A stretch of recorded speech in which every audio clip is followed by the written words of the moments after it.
What's up, everybody? It's Danny Green here, back with more Inside the Green Room. My co-host, Harrison Sanford. It's brought to you by Jack in the Box.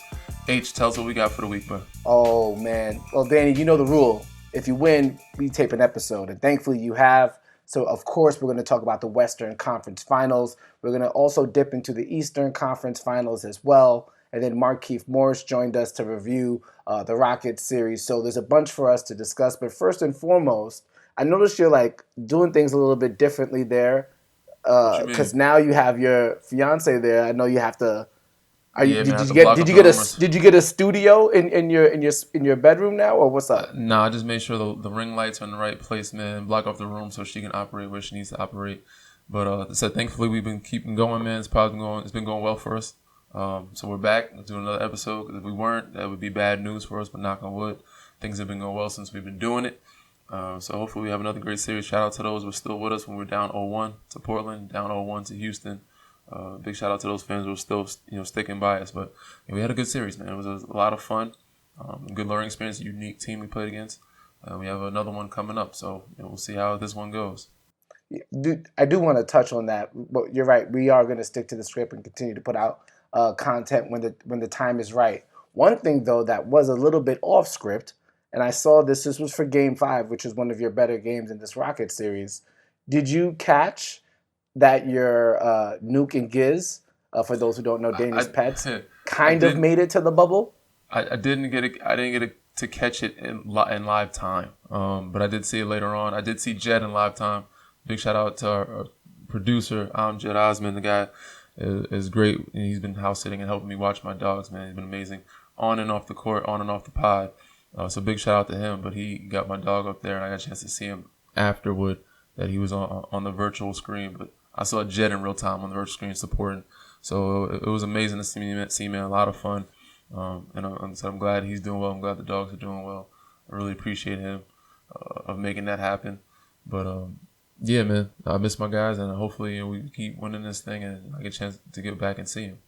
Hey, all right, let's peel back the curtain a little bit. So I got to keep it a buck, Danny. I got to keep it a buck. So you don't trust me to watch your dogs anymore? I think the people know what happened last time.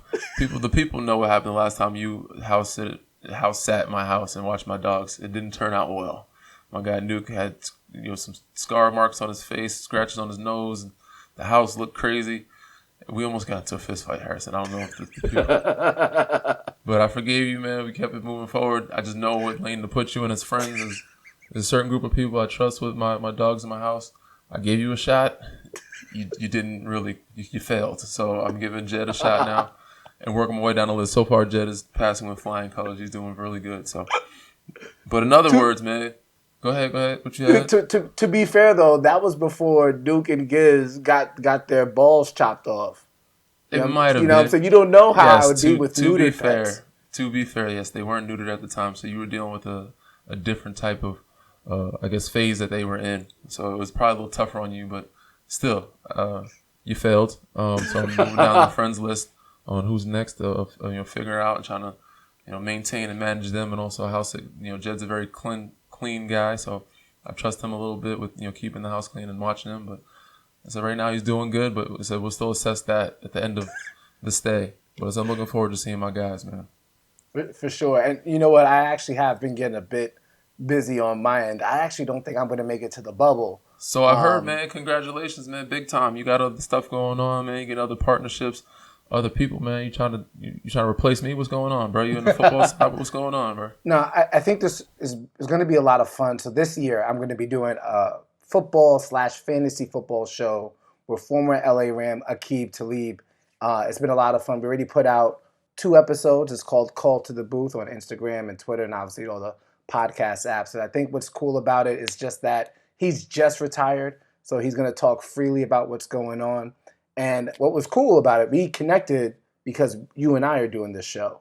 So he kind of just saw the format and what we can do together. So I'm excited to do that because as much as I know when this season is over and hopefully you'll be celebrating a championship, you'll be celebrating and I'll still be trying to work. So congrats, man. That's awesome. Big shout out to Call to the Booth, right? Y'all go follow, check that out.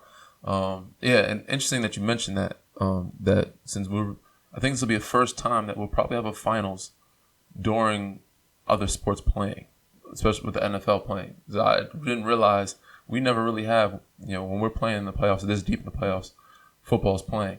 And I realized it was Sunday's game when the Clippers played Denver. I'm like, why are the games so damn early? They got football. Everybody's watching football. I'm like, gee, so they pretty much giving us the boot. You know what I'm saying? Like, all right, we got to watch football. Everybody, it's the biggest sport in America, damn near, almost in the world, besides soccer, I would assume.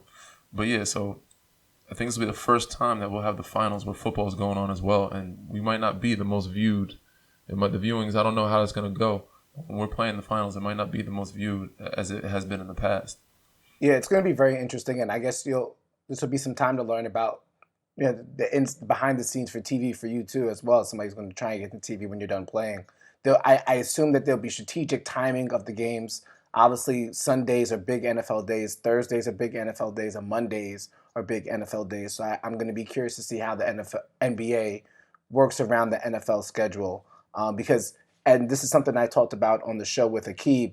Even when teams are not doing well in the NFL, almost everybody still has a fantasy team. So everybody still cares up until week 16, week 17, because they're trying to win their office pool. They're trying to win against their friends, XYZ. So it should be interesting. Speaking of which, I know you don't play Madden, but have you watched your team's Madden tournament? Have you been there? Have you played commentator, analyst?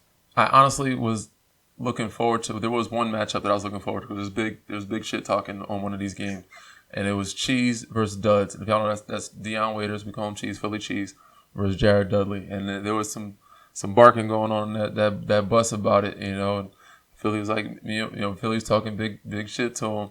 And Duds is still, some of them are still learning the game, so some of them were very enticing, and I was like, I might kind of want to watch this game, just the way they were talking. But I'm not big on video games, and obviously when families let in, I'm like, I'm spending time with the family, so I never got around to doing so. But yeah, I think and I heard the way they set up the rules and things. Some guys aren't too happy about it, but no, I haven't got a chance to watch the Madden games as they've been coming around. And I guess they're playing now different days on different times, and now we have some time now. I might check out one of the games, so we'll see. Okay, yeah. So now, before we go into this Rockets matchup, I did want to talk about something that came out last time, the last episode we did that, and you referenced it after the team went down 0-1. And so I monitor Lakers Twitter for a living, of course. And I guess something was misconstrued. Of course, it always is. You know how the media is, man. They take one line and they maximize it, and they take it and they just blow it up. Well, to be fair, I don't know if it's necessarily the media. It's also the people who read these articles and they don't actually read the article. They just read the headline. For example, let's talk about it. When you play poorly, I say that. Like I say, oh, Danny's cold. Danny hasn't been on the streak. And you might be biased a little bit, but at the same time, you're stating the facts of it's not unknown things. It's not that I don't know it either. Trust me, I know I should need to play better. Trust me, I know when I'm not playing my greatest. Everybody, it's not. You know what I'm saying? You're not hiding the obvious. It's pretty fucking obvious. So, and you're pretty transparent. So you're cool with people saying Danny's cold right now. That's nothing wrong with that. I have no problems. I get criticisms all the time. I have thick skin. If I didn't, I wouldn't be able to play the sport or play for who I've played for in the past. But you know what I'm saying? And I mentioned this earlier too. I was talking to the Players Association. We did an interview with them, and they're asking me stuff about my jersey and how many more and why did you choose that? And I made the joke about it. Kind of got flipped on your boy. People are using it in a different sense. Hopefully I can turn it around and make it in a better sense. And obviously the whole thing about the virtual fans, we make jokes. People take the jokes and blow it up. We make jokes about it. So it all comes to the territory. And I don't mind our real fans saying, you know what, Danny, we need you. You know what I'm saying? You're cold right now. But to be all in your comments telling you suck, you're trash, talk about your family, you're not worth this, you're robbing the league, you're robbing this. Come on, man. I'm saying I'm not going to your job and telling you need to type this fucking report up better. This is trash. You know what I'm saying? You're robbing this job. I'm not going to tell you to do that. I'm not going to do that to you. So we're so quick to tear each other down. That's the biggest thing, instead of celebrating other people. And that's just, the sad part about our communities, When you look at the bigger picture, so we always want to bring light to this, bring light to that, but it also starts with these type of things. It's like people are really quick to tear each other down before building each other up, and it's just silly to me sometimes. But so we roll with it as professionals. We have fun with it. I have fun with it a lot of times. If I had the time, which I might have the time this summer because I'm not doing basketball camps, I might reply back to some of these comments. But I probably won't. I just usually block people, ignore it, block accounts, ignore the noise, especially during this time. But some guys like to be petty and fire back at them. And he said, who knows? I might have the time this summer or this fall since we won't be playing. We won't have a summer, but yeah.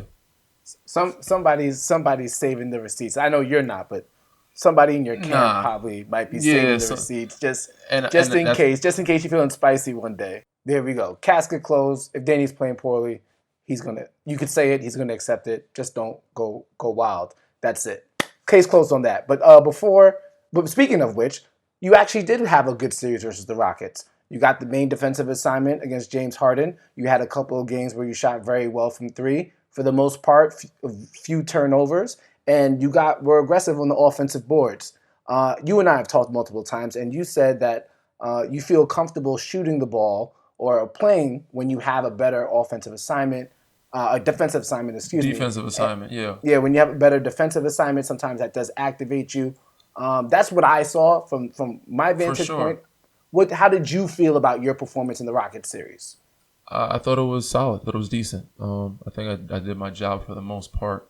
Obviously, I would love to play above myself and play above what my job requires. They want me to space the floor, knock down shots, play defense. But like you said, I think I'm more involved or more into the game when I'm on the main defensive assignment. When I'm on the main guy, I feel like I'm more active, and my defense leads or brings rhythm to my offense. I don't get as many touches or play calls for me. You know what I'm saying? Like, I'll get a couple shots here and there, but it's not for me to stay locked in and focused. I think, carrying on, taking on that main assignment defensively. And sometimes, even in the last series against Houston, I'll take a silly fine because I know, the silly fine for him was if you reach and get a foul, or if you get your arm, or if you foul him on a 3-point shot, it's a silly fine. And sometimes, I have to be active. So I'll take those silly fines because that's what's going to keep me into the game. I have to use my hands and my arms, my legs. And sometimes I have to take a foul to be physical with them. Those are silly fines that I don't mind taking, but that allows me to stay locked into the game offensively and keep a rhythm, even though I may not be touching the ball, or I may not get a play call, or I may not see it for a lot of possessions at a time of five or six possessions. So yeah, I think that I'm more active, more locked in, and that helps me, stay in rhythm in the game when I'm on that main defensive assignment. I knew that you were feeling well because there were a couple possessions. I think it was maybe in game 2 or 3, and definitely in game 5, where you took shots that weren't great shots. They were contested. Maybe you just I could tell by the way you might have dribbled the ball that I was like, Danny wants to let this go. He wants to shoot. He's going to shoot it. And I think a couple of those you didn't even make. But I thought the bravado to take those shots was an indication of how you felt about where your game was or where it was going to get to eventually.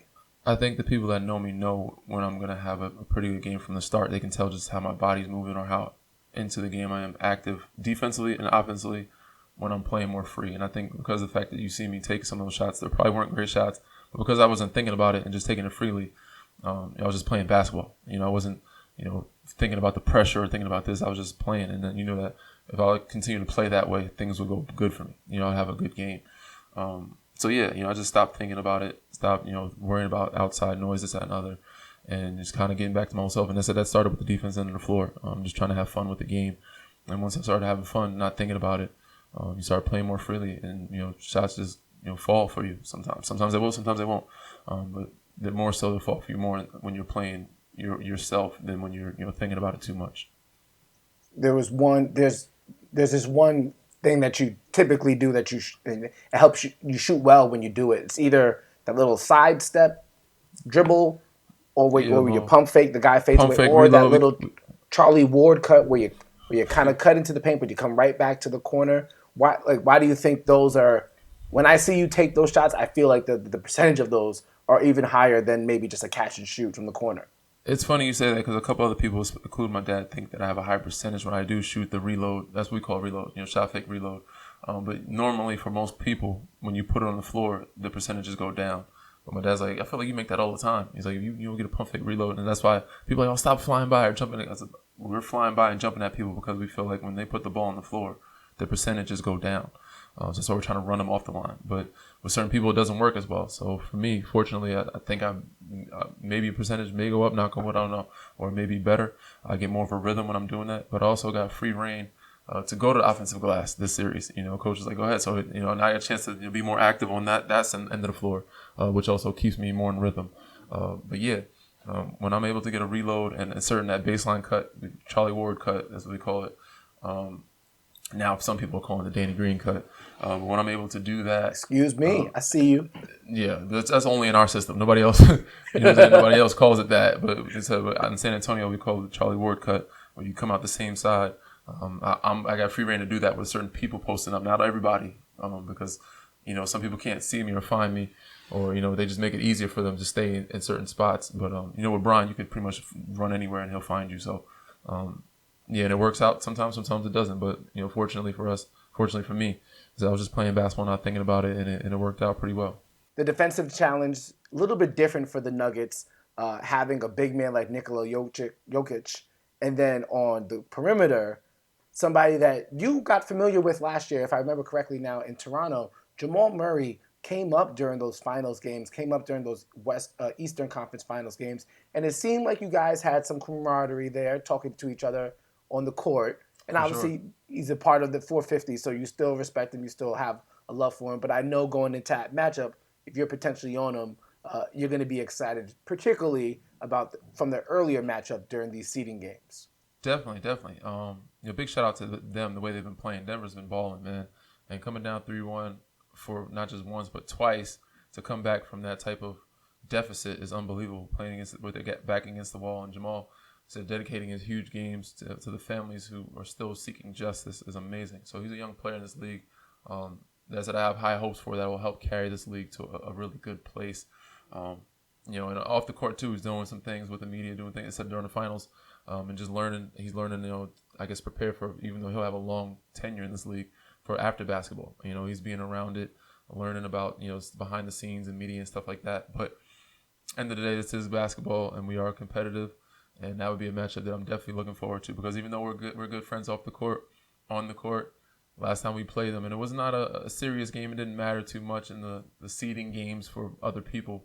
But he was talking a little shit, and if I get a chance to guard him and we get a chance to play them, I'm looking forward to this matchup and seeing what I can do against him. Obviously, my old body is not as good as it used to be some days, but I'll be sure to get it ready for that matchup.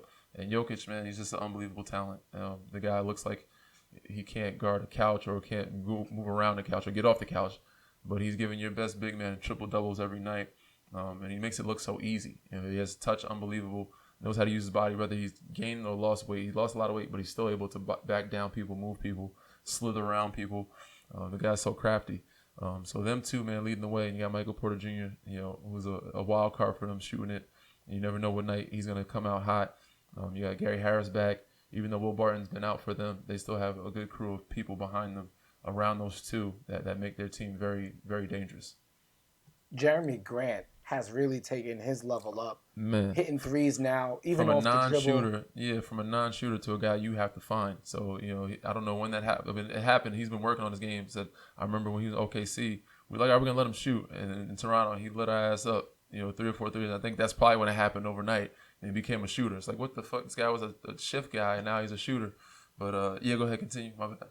I know. No, he's really surprised a lot of people with his development. But when it comes to Jokic, I remember a couple matchups this year. Remember Dwight Howard had some really good defensive minutes against him. Obviously, you could throw JaVale at him. You could throw AD at him. But Jokic just could do. He's on the perimeter. For sure. He's on the inside, and sometimes he's not even trying to score. He's just trying to facilitate. You're not going to give away the scout, but how do you anticipate trying to guard him if there isn't a way to guard him, because he's not always really trying to score? He's not really like breaking people down or specifically posting them up. For sure. When you got the defensive player of the year, in my eyes, on your team, it makes it a little easier. We got a guy like Anthony Davis that can guard him. But also, this is a team that we can go back to being more traditional. We had JaVale and Dwight. Dwight's had big minutes when we play them in Denver. JaVale, he's able to be effective. These guys are effective in this series for us. They're going to be effective for us. Even though Houston played as a unique team, they play small ball and they're a lot faster. We had to change the lineup a little bit. But so with this team, we could go more traditional and play our bigs. And so Dwight was huge for us. JaVale will be. And AD is a guy who can guard anybody down the line, and he can guard Jokic. I think the Clippers are struggling because they don't really have an answer for him. They have some pretty good bigs, some really good bigs, but not anybody that's like Anthony Davis that can guard him. That's a big that can guard guards, slide the feet, move, and be strong enough to withhold their ground, to challenge the shot because Anthony's arms are so long. So yeah, we're able to switch it up. We're able to go big. We're able to go small. And obviously that's the coaching staff's job. It's above my pay grade. They'll figure out what the plan of attack is when we do play them. So they'll have the best, blueprint for us, and then we'll just try to approach it the best way we can and execute it on the court. But either team that we play, either way, it's the Denver Clippers, I feel very confident in our team, and that's going back to the traditional way of playing, and including our bigs, that our bigs and our perimeter guys are going to bring enough game to be able to outmatch. I think we just have more depth than either one of those teams, to be honest. We're back with more Inside the Green Room with Danny Green. I'm Harrison Sanford. And joining us from the bubble, somebody who put in a lot of work in this past series against the Houston Rockets. And I don't know where exactly – I know you're in the bubble, but where exactly are you, Markieff? I'm on the 16th floor, little players lounge. Players lounge, that's a chill spot, man. Yeah, a little chill spot. My daughter was in the room asleep, so I had to come about the room. We appreciate you. I know we're going to ask you a bunch of questions, but before we do that, and Danny, I hope you don't mind, Keith, can you just show us the Players Lounge? Because we don't get to live that lifestyle. So I know it's going to make it a little bit difficult for the video standpoint, but we'll work around it. He's trying to find any way possible to be inside this bubble, man. Everybody want to see it. So here you go.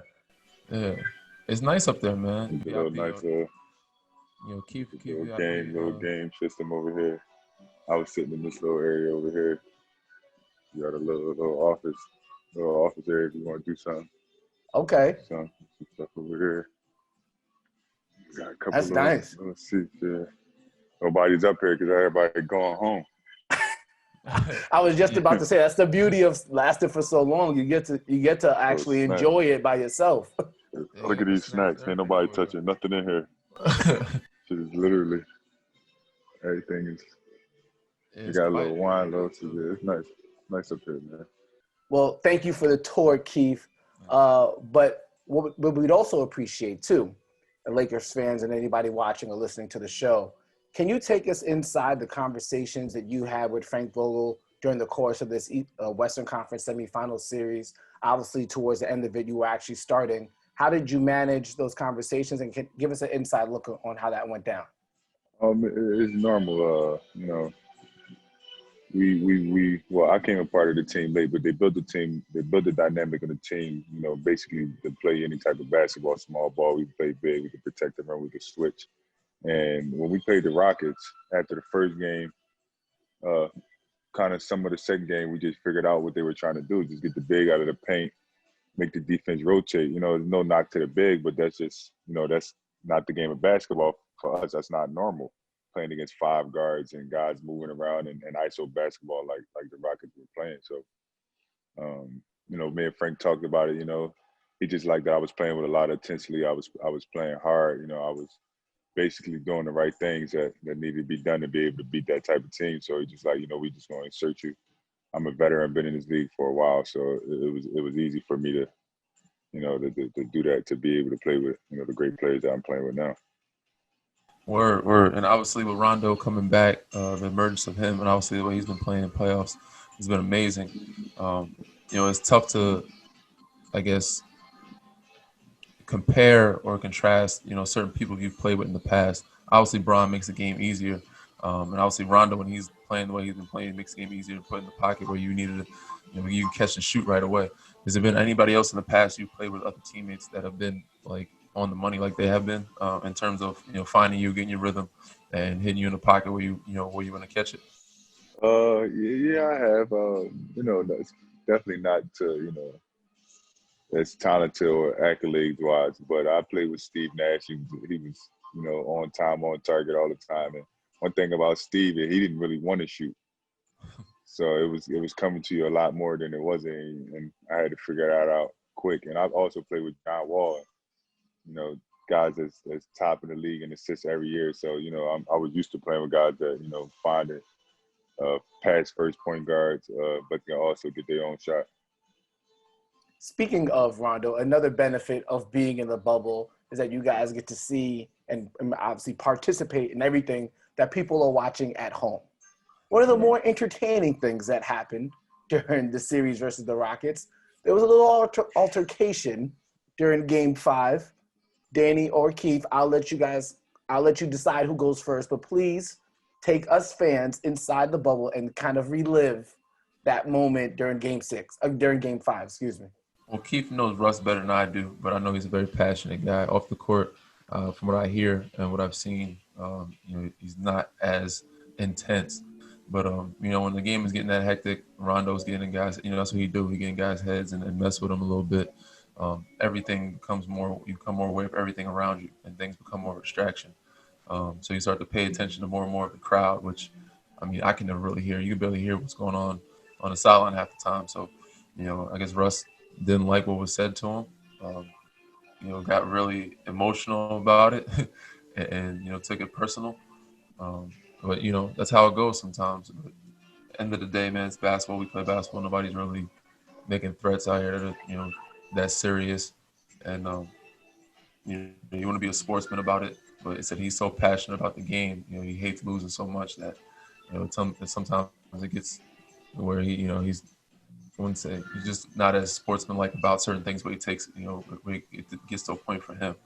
From my point of view, I said Rondo was talking to him, and then I guess his brother said something, he didn't like it. So I don't think there's anything crazy or personal. We couldn't really hear anything. He was just, waving bye to him, and said he didn't like it at all.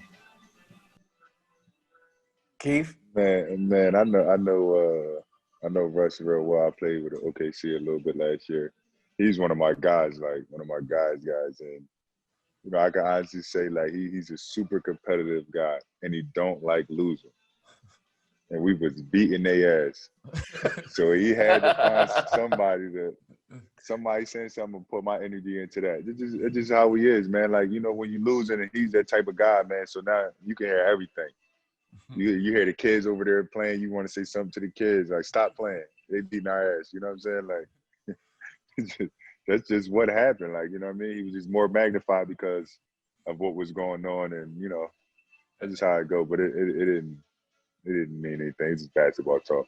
They gave families a warning, of sit down, don't speak to players, shut up, watch the game. But I feel like that kind of goes both ways. Because game one, Russ was out there screaming and cussing something crazy, and ain't nothing but kids and wives in the stands. You know what I'm saying? So 90% of our stands are wives and children. So you got to be careful how you yelling and screaming and cussing out to the stands. So William Rondo, Rajon's brother, is a barber in the bubble. Is that right? He's not a barber. He more so he handles and manages what's going on appointments with like getting haircuts and pedicures and manicures and stuff like that. So yeah, he's not cutting hair. He's making sure that appointments are set and everything like that. He's making sure guys, if you want to get a haircut, you want to get an appointment, you kind of go through him. You want to get a pedicure or a manicure, you kind of go through him. Or your hair braided, and he manages the barbershop area.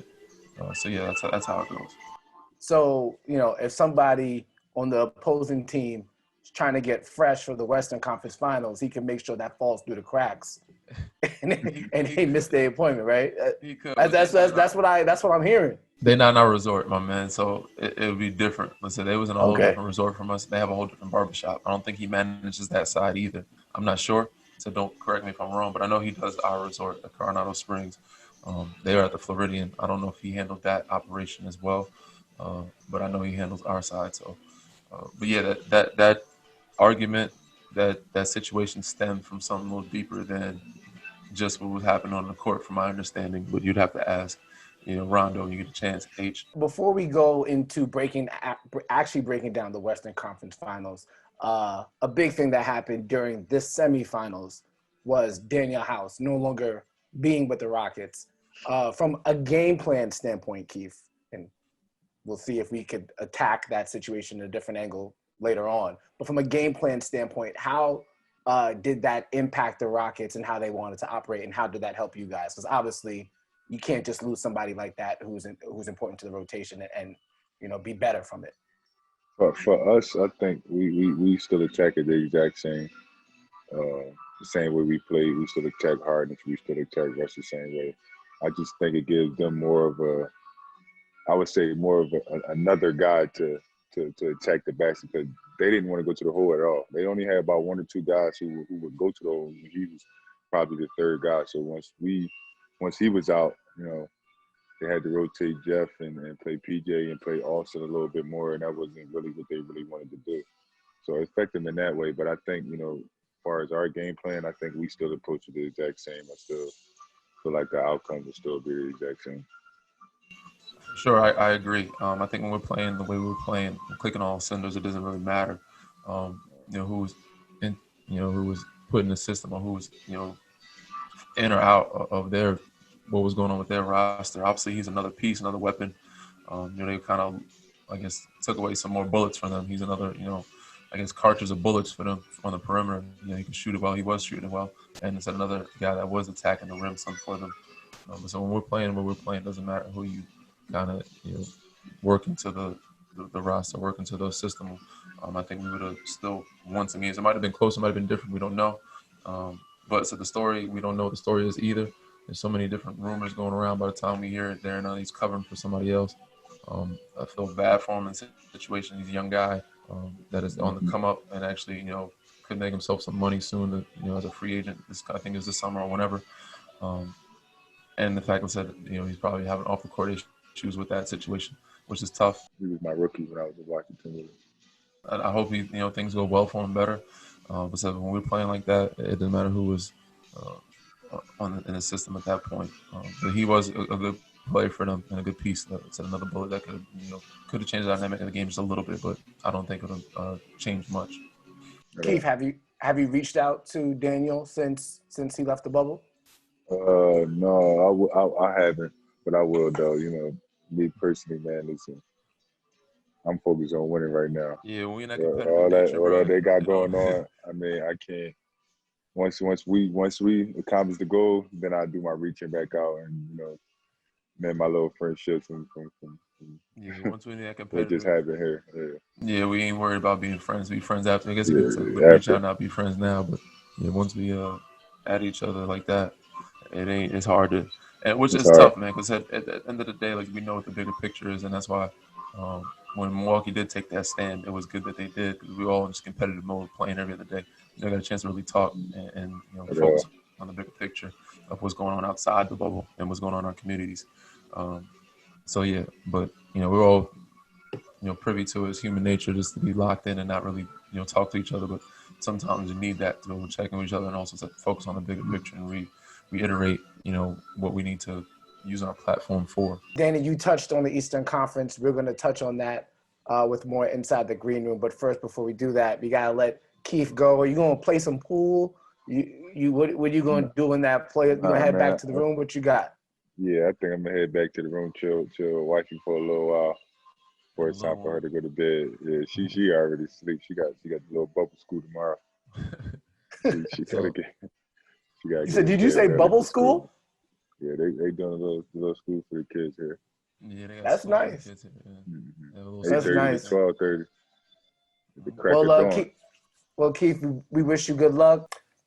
Some quick hitters before we let you go and lock in for this Western Conference Finals. Okay, Eastern Conference Finals prediction. Miami Heat, who did a heck of a job on the Milwaukee Bucks. 5 games, took them out, the gentleman's sweep, kind of like what you guys did. And then on the other hand, Boston Celtics, who withstood a bunch of courageous efforts from the Toronto Raptors. Nick Nurse pulled everything out the box, from a box and one to zone defense. But in the end of the day, the Celtics were able to make it out. How does that series play out? We'll try and make it quick here so I can let you go. I'm not going to give you a pick or who I think is going to win, but I'll give you the advantages and disadvantages. Okay. And big shout out to Toronto, man, and big shout out to OG. OG saved the series, because without OG, I think that series doesn't go further than 5 games. But Toronto played a hell of a series. Nick Nurse said he coached a hell of a series, and those guys are dogs. They fought. Kalo, Fred, Pascal, even though he didn't play himself, they still fought to the end. And I was thinking before that series, if they would have won that series in 5 games, I was thinking Boston because I thought they had more experience than Miami. But I think Boston showed some of their inexperience in parts of that series against Toronto. Now, it also depends on if they get Gordon Hayward back or not. I think Boston has a lot of firepower, a lot of pieces. And if they have Gordon Hayward back, that makes them more dangerous. I think Miami has a lot of firepower and pieces too. It's just that some of their pieces are a little younger than Boston's when it comes to their shooters like Tyler Hero, Duncan Robinson. They're going to need Goran to play at a high level. They're going to need those 2 rookies to play at a high level. And so pretty much the experience comes from Iggy and Jimmy. Those are the 2 main guys that are they're experienced leaders. Outside of that, I think most of their guys are kind of young. Well, Goran's a little older, but guys that have been there on that level or been to conference finals or been to the finals, there's not many guys on their team that have that. Neither does Boston, but I just think Boston has a lot of mismatches, a lot of matchup problems one-on-one. And it's a Tice, the Kid Williams, the big Cantor. If they bring him into the system, they have a lot of pieces. So it's gonna be a hell of a matchup. It's gonna be a fun one, man. I'm here for it. Get your popcorn ready. I don't have a pick for you, but I think this series is gonna go 7.